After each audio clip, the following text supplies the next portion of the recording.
And that's why the state is taking steps right now. They know that even though early voting doesn't start for another 111 days, in many ways, it's underway right now.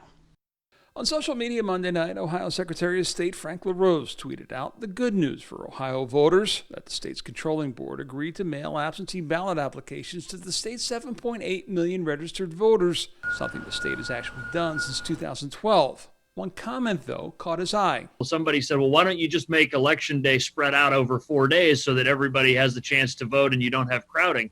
And I said, how about a month? LaRose referring in this week's meeting of the State's Ready for November task force to the month of early in-person voting at your local board of elections and, of course, the month of vote by mail. While both don't start until early October, you actually can apply for a vote by mail ballot now, and OSU election law expert Ned Foley says you should. We cannot procrastinate with respect to voting this year.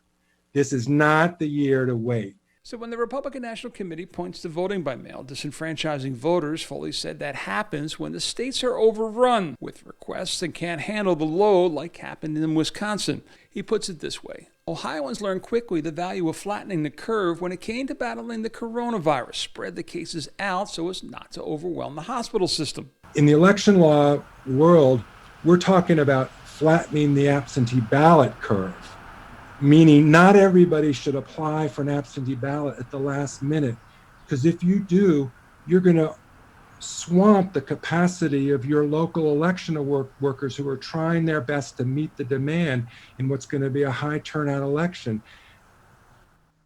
And that was an issue you'll recall in the Ohio primary back in April. We had all those applications coming in at the last minute. Now, another issue they're going to be dealing with, poll workers. We need 35,000 of them here in the state of Ohio. Many of them are older workers, retirees who aren't feeling comfortable in returning to the polls, so that when you get that vote by mail application, there's going to be an extra slot on there to ask you if you yourself are interested this November in being a poll worker.